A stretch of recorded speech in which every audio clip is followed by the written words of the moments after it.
The Calgary Flames have made multiple signings. This has major implications as the Flames are hard at work to make the postseason, but behind the scenes, Craig Conroy is also staying busy, so everyone is trying their best to ensure the franchise is successful. We're going to get into all that and more in this video, but first I want to welcome you to Flames Digest. I'm Mark Griffith. If you're new around here and you love the Flames, make sure you subscribe so you can stay up to date on all the latest news, updates, reports, and rumors revolving around your Calgary Flames. We would love to welcome you to the Flames Digest family. Before we get into these signings and some other stuff, we just gotta talk about last night's game, and I will never get tired of talking about some fat dubs and a great win for the Flames. Obviously a must win, as they all are. There's only 2 games left. The season went by so fast, but a big win here at the Dome in front of that passionate home crowd on a Sunday night. The Flames win 5-2 over the San Jose Sharks. Dustin Wolf against the Sharks. He may never lose against them. Actually, the Sharks are going to be really good in a couple of years, I got to be honest. But great to keep it rolling. Dustin Wolf moving up the ranks in the all-time rookie wins for a goalie by American-born goaltenders. Absolutely fantastic to see.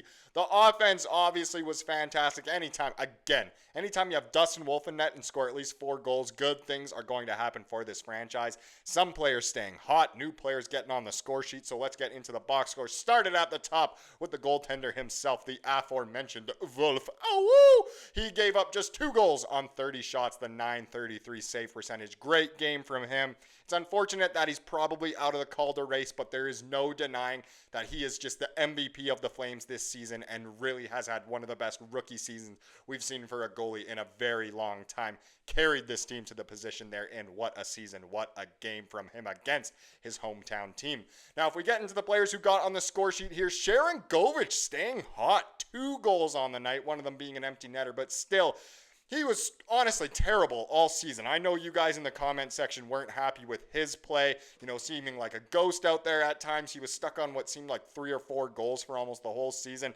Now all of a sudden, I believe he's at 17 or something. A couple more goals for him. Great game. Another player staying hot, Adam Klapka. He's just solidifying his time as an everyday NHLer. On the top line, no less, last night. A goal and an assist for him. He is just a fantastic hockey player.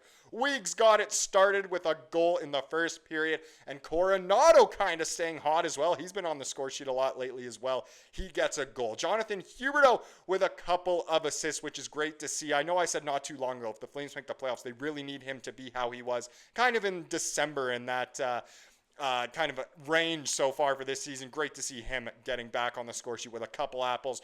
Pahal, Kadri, Frost, Coleman, Backlund, Andersson all getting 1 apple apiece as well. Fantastic to see many Flames getting on the score sheet there. Honestly, not too many players who had disappointing games. I mean, as usual, Jake Bean really didn't stand out to me. Imagine if Parekh was in.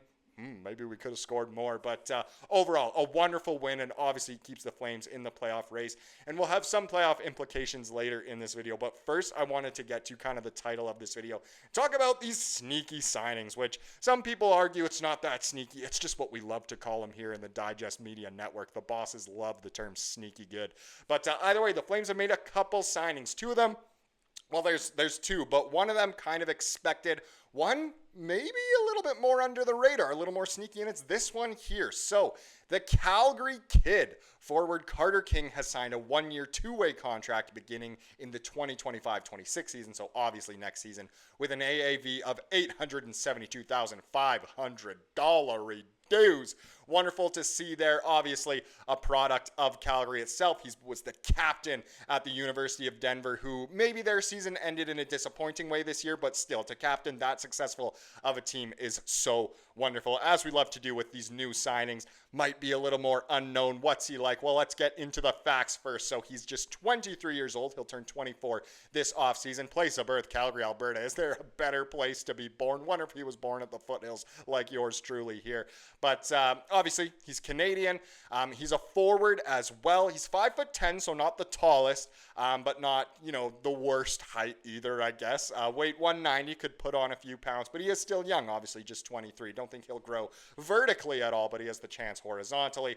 He does shoot left, which I know a lot of people want us to find some righties, but hey, never a bad thing to have some good prospects in the pipeline. And obviously, he is now signed. Some career highlights there. I don't necessarily know what those trophies trophies are.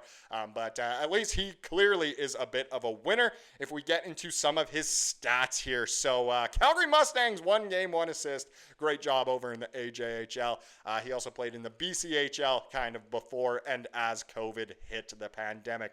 Not the worst stats there, but his really best season was obviously this most recent season. Pretty much a point per game for the University of Denver, who's obviously a very good hockey program there. 21 goals, 22 assists. He can score. He can dish it.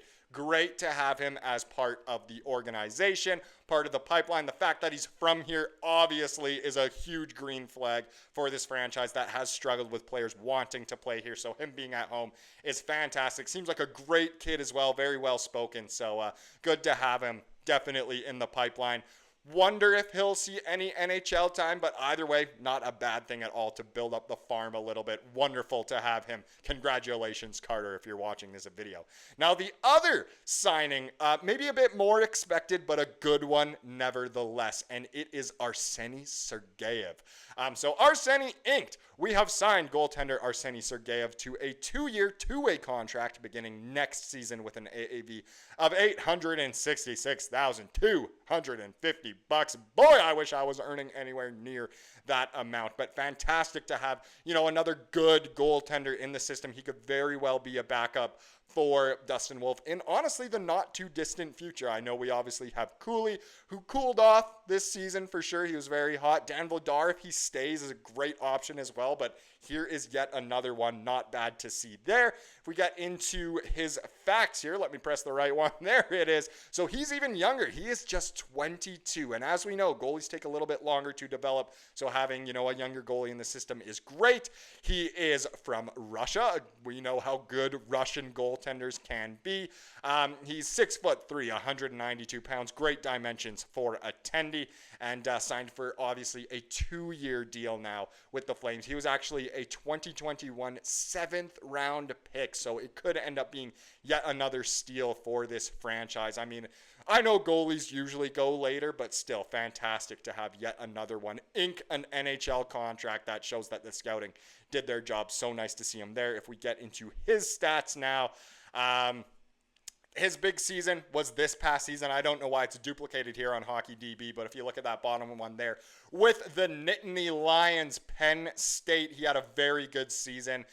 2 assists, if you care about goalie apples. That's great to see. But in 33 games, he went 19-9-4. The .919 save percentage for the season, which is great. 254 goals against average. I know there's not as much scoring in, obviously, in the NCAA in college hockey, but still great stats. He took Penn State way farther than a lot of people thought they would go. I'm pretty sure they reached the Frozen Four, didn't they? Didn't they lose in the semifinal? I could be out to lunch on that one. Please feel free to correct me, but I'm pretty sure they made the semifinal there, which is fantastic. Obviously, knows how to win, can stop the puck. A great goalie to have in the pipeline. It's just wonderful. 2 great signings. Obviously has big implications to build up that farm and build for the future. Just absolutely fantastic. You love to see it. Now, last thing I want to talk about in this video before we get into the comment of the day is there's actually a huge game tonight. And I know a lot of people will be saying, how's that possible? Calgary's not playing. St. Louis is not playing. Minnesota's not playing. Mark, what are you on about? This game right here is actually massive for the Flames. So the Kings play the Oilers tonight, and obviously as Flames fans, we want the Oilers to lose, and we would never cheer for the Oilers. It goes Calgary, who's ever playing Edmonton, Edmonton. That's how our favorite teams list goes. And that's completely the same thing tonight, but it matters even more tonight because of the current standing. So if we take a look here, Vegas has now locked up the Pacific Division, so they no longer have any meaningful hockey per se left in the season because Winnipeg won the President's Trophy. Vegas can't catch them. They're locked into their place. They will play the top wildcard team. They don't have to care about the rest of their games. Who are Calgary's 2 opponents for the rest of the season?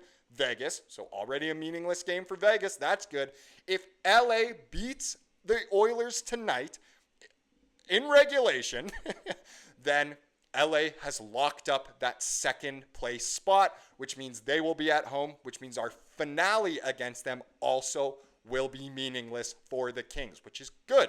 I know a lot of teams, they're obviously still going to try, but you never know. They might rest some of their starters, especially since that game against LA is on Thursday, a little bit later in the season. they would want to, well, later in the season, closer to when the playoffs start, they might want to rest some people. That could be a huge thing for Calgary. So obviously we want the Kings to win tonight, because if the Oilers win, then that game against the Kings will almost certainly end up mattering. So huge Kings fans tonight, even more as Oiler haters in a way. We really want those last couple games to be meaningless for our opponents, and it could really benefit us as we try and make this push for the playoffs. Obviously, it might not end up mattering at all, depending on what happens tomorrow night, of course, and I mean, that'll be one of the craziest nights as Flames fans in recent memory, but it will be a huge one. Obviously, the game tonight is massive, and go Kings go. Now let's wrap up this video with the comment of the day, as we love to do here on the channel. This was a great comment, kind of goes with, I guess, playoff odds and whatnot. And I was going to show the money puck wheel. I show it in every video. I think we're at a 13% chance. We know the odds are against us, but we can still do it. But I like this comment here from Grant. Grant said, how sweet would it be if we hit 96 points and the Blues are out after that insane heater? One can dream, and we certainly can. Man, it would be nice if the Flames can squeak in over St. Louis, and then that 12-game win streak or whatever it was for them would go down as meaningless. That's crazy. Shows how bad they were in the beginning of the season. But one can certainly dream. We will keep our fingers crossed, keep that belief alive. Thank you so much for watching this video. Please subscribe like what you saw here today, and have a wonderful rest of your day.